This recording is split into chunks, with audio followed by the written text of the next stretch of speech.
अगर बात की जाए इंडिया में स्पोर्ट्स की एंड ओलंपिक्स की, तो पिछले कुछ सालों में इंडिया का जो इंटरेस्ट है और नॉलेज है ओलंपिक्स के लिए वो काफ़ी बड़ा है।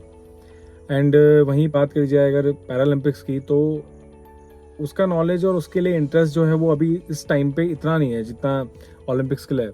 बट मुझे लगता है कि अगले 4 या 5 सालों में जो है वो पैरालंपिक्स बहुत ग्रो करने वाला है इंडिया में। मैं मानता हूँ कि अगर आप फिजिकली चैलेंज्ड हो और गेम को अपना करियर ऑप्शन भी बनाना चाहते हो तो आप आराम से बना सकते हो।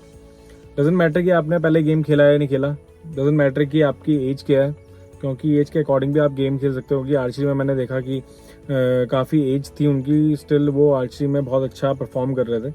ऑब्वियसली जब आपने पहले एक पैर से चलना भी नहीं सीखा था, बट आपने अडेप्ट किया उस चीज़ को, तो जब आप इतनी बड़ी चीज़ अडेप्ट कर सकते हो तो गेम खेलना भी सीख ही सकते हो। मैं ये नहीं कह रहा कि हर बंदा मेडल लेके आ जाएगा इंडिया के लिए, बट खेलना सीख सकते हो। अपनी एक और हॉबी आप इंट्रोड्यूस करा सकते हो अपने लिए। स्पोर्ट्स जो है वो आपकी बहुत हेल्प करेगा आपको फिजिकली दोबारा उस जगह पे आने में जहाँ पे आप पहले थे, एंड मेंटली भी आपको बहुत हेल्दी बनाएगा।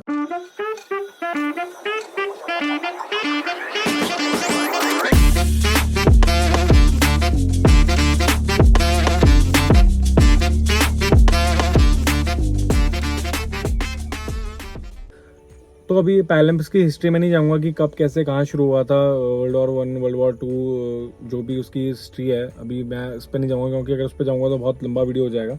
जो मैं आज वीडियो बना रहा हूँ उसका मेन रीज़न ये है कि काफ़ी लोग मेरे से पूछते हैं कि सर आप स्पोर्ट्स वगैरह खेलते हैं तो हम कैसे अप्लाई करें स्पोर्ट्स के लिए, और हम भी वहाँ ट्रेनिंग के लिए आना चाहते हैं। आप कहाँ पे हो, आप कौन सा गेम करते हो, कौन कौन से गेम होते हैं, मेरी ये डिसेबिलिटी है, मेरी ये प्रॉब्लम है, तो क्या मैं एलिजिबल हूँ। एंड बहुत सारे सवाल होते हैं ऐसी कि ये तो मैंने आपको बता दिया, बट ऐसी बहुत सारे सवाल होते हैं।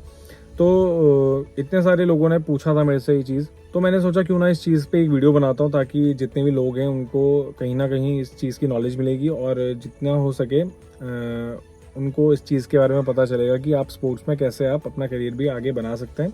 सबसे पहले तो जितने भी लोग फिजिकली चैलेंज्ड हैं, आई नो कि it's hard to recover from that trauma, क्योंकि मैं भी एक एम्प्यूटी हूँ एंड मुझे पता है कि क्या क्या चीज़ें फेस करनी पड़ती है, क्या क्या चीज़ें आपको मैनेज करनी पड़ती हैं। तो it's hard to recover, but I hope कि बहुत लोग जो हैं वो रिकवर हो चुके हैं। I am one of them. तो डोंट लूज़ होप, बहुत सारे ऑप्शंस हैं आपके लिए and sports is one of them. So doesn't matter कि आपका अपर लिम है, लोअर लिम है, बहुत सारी डिसेबिलिटीज़ होती हैं, या पैराप्लेजिक हैं, या फिर कुछ भी है, जो भी आपकी स्पाइनल कॉर्ड इंजरी कुछ भी है, तो आप स्पोर्ट्स के लिए जा सकते हैं। उसकी डिफरेंट कैटेगरी है। अब डिसेबिलिटीज़ किसी भी तरह की हो सकती है। काफ़ी लोग जो होते हैं उनको पैदाइशी ये चीज़ होती है, काफ़ी लोगों को किसी डिजीज़ की वजह से एक डिसेबल होना पड़ता है। फॉर एग्जांपल किसी का एम्पुटेशन हो गया किसी डिजीज़ से, शुगर से, या फिर कैंसर से भी होता है ये चीज़।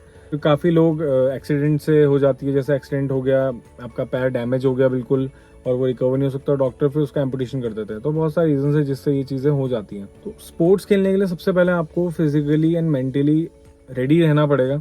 फिजिकली रेडी होना पड़ेगा का जो मेरा सेंस है वो ये है कि इफ़ यू आर एन एम्पुटी, चाहे वो अपर लिम्ब हो या लोअर लिम्ब हो, तो सबसे पहले अपने लिए एक अच्छा सा प्रोस्थेटिक लो। अगर आप प्रोस्थेटिक नहीं ले सकते हैं, आप अफोर्ड नहीं कर सकते हैं प्रोस्थेटिक, तो मैंने एक वीडियो भी डाली थी पहले फ्री प्रोस्थेटिक वाली। बाकी कुछ लोग जयपुर फुट भी यूज़ करते हैं। बहुत सारी एनजीओज भी हैं जो एम्पुटीज़ की या फिजिकली चैलेंज लोगों की हेल्प करती है। तो फिजिकली रेडी इज़ समथिंग कि आप अपना प्रोस्थेटिक जो भी लो एंड उससे आप चलना सीखो। अगर आप अपर लिम्ब प्रोस्थेसिस यूज़ कर रहे हो तो उसको यूज़ करना सीखो। बिलो नहीं हो या अबव नहीं हो तो फिर उस जो भी आपका प्रोस्थेटिक लेग है उसको उसके साथ चलना सीखो, कंफर्टेबली वॉक करना सीखो, क्योंकि ये बेसिक चीज़ें हैं, ये आपको करनी ही पड़ेंगी, आप स्पोर्ट्स खेलो चाहे ना खेलो। तो सबसे पहले आप ये चीज़ अपने लिए सही करो। तो वापस आते हैं टॉपिक पे कि फिजिकली चैलेंज लोग, आप और मेरे जैसे लोग जो भी हैं, वो स्पोर्ट्स में या फिर पैरालंपिक्स में कैसे पार्टिसिपेट कर सकते हैं। तो सबसे पहले आपको अपनी डिसेबिलिटी पता होनी चाहिए कि हमारी डिसेबिलिटी कौन सी है, एंड उस डिसेबिलिटी के हिसाब से आपको अपनी कैटेगरी पता होनी चाहिए कि हम कौन सी प्लेइंग कैटेगरी में आएंगे। तो पैरालंपिक्स में जो डिसेबिलिटीज़ हैं उसको बहुत सारे पार्ट्स में डिवाइड किया हुआ है, मेनली 10 में किया हुआ है।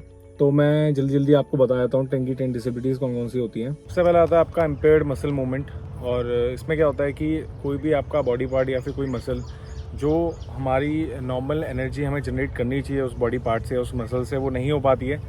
तो जिन लोगों को भी ऐसी प्रॉब्लम होती है वो इस फर्स्ट कैटेगरी में आते हैं। तो सेकंड जो डिसेबिलिटी है वो है आपकी impaired passive range of body movement. तो इसमें क्या होता है, आपका कोई भी जॉइंट है, एल्बो जॉइंट है या फिर नी जॉइंट है, वो तो जो उसका रेंज ऑफ मोशन है, अगर वो जितना होना चाहिए उतना नहीं हो रहा है, या बिल्कुल कम हो रहा है, या बिल्कुल नहीं हो रहा है, तो जितने भी लोग हैं जिनको ये प्रॉब्लम है वो इस वाली कैटेगरी में आते हैं। थर्ड डिसेबिलिटी है आपकी लॉस ऑफ लिम्ब, वो या अपर लिम्ब हो या लोअर लिम्ब, डजेंट मैटर, तो वो सारे के सारे इस थर्ड डिसेबिलिटी में आते हैं। फोर्थ डिसेबिलिटी है आपकी लेग लेंथ डिफरेंस। इसमें क्या होता है, एक पैर छोटा एक पैर बड़ा होता है, मतलब हाइट में कह रहा हूँ, नॉट कि साइज में कह रहा हूँ, बट एक पैर छोटा एक पैर बड़ा होता है, तो ये भी एक डिसेबिलिटी होती है। फिफ्थ कैटेगरी आती है आपकी शॉर्ट स्टेचर। इसमें क्या होता है कि इंसान की जो हाइट होती है वो काफ़ी छोटी रह जाती है। आपने काफ़ी एथलीट्स देखे होंगे इस बार पैरालंपिक जो गेम्स हुए थे इस बार पेरिस में, तो वहाँ पे भी काफ़ी लोग थे ऐसे। सिक्स्थ आपकी कैटेगरी है हाइपरटोनिया। इसमें क्या होता है कि कोई भी बॉडी पार्ट, हाथ या फिर पैर, एक ही पोजीशन में स्टिफ हो जाता है और वहाँ से आपको मूवमेंट करने में बहुत परेशानी आती है। सातवीं कैटेगरी जो है उसका नाम है टैक्सिया। इसमें क्या होता है कि मसल कोऑर्डिनेशन में बहुत प्रॉब्लम आती है। फॉर एग्जांपल हमें चलना है, हम खड़े हो रखे हमें चलना है, तो उसमें एक मसल का काम नहीं, बहुत सारी मसल जब कोऑर्डिनेशन करती हैं, एक साथ एनर्जी जनरेट करती हैं एक कोऑर्डिनेशन में, तब एक बंदा चल पाता है। तो कई बार वो कोऑर्डिनेशन नहीं हो पाता, तो उससे क्या होता है चलने में या फिर कोई भी काम जो है वो करने में जो पर्सन होता है वो एबल नहीं होता है उसको करने में। 8th कैटेगरी है आपकी एथिडोसिस। इसमें क्या होता है कि बॉडी के जो मूवमेंट होते हैं वो काफ़ी अनबैलेंस्ड होते हैं और इनवॉलेंट्री होते हैं, तो हमारा कोई कंट्रोल नहीं होता उन पर। 9th कैटेगरी है हमारी विजुअल इम्पेयरमेंट। कुछ लोग कम्प्लीटली ब्लाइंड होते हैं बचपन से, कुछ लोग बाद में हो जाते हैं किसी भी रीज़न से। पर्सन विद विजुअल इम्पेयरमेंट वाली जो भी प्रॉब्लम है वो सारे इस वाली कैटेगरी के अंदर आते हैं। 10th आती है आपकी इंटेलेक्चुअल डिसेबिलिटी। इंटेलेक्चुअल डिसेबिलिटी में क्या होता है कि इंटेलेक्चुअल और अडेप्टिव प्रॉब्लम्स होती हैं। फॉर एग्जांपल इंटेलेक्चुअल के अंदर आ गया आपका सोचना, समझना और प्रॉब्लम सॉल्विंग वाली प्रॉब्लम्स, एंड अडेप्टिव के अंदर आ गया कम्युनिकेशन, बोलना और लिखना। तो इन चीज़ों में जिन लोगों को प्रॉब्लम होती है वो इस वाली डिसेबिलिटी के अंदर आते हैं।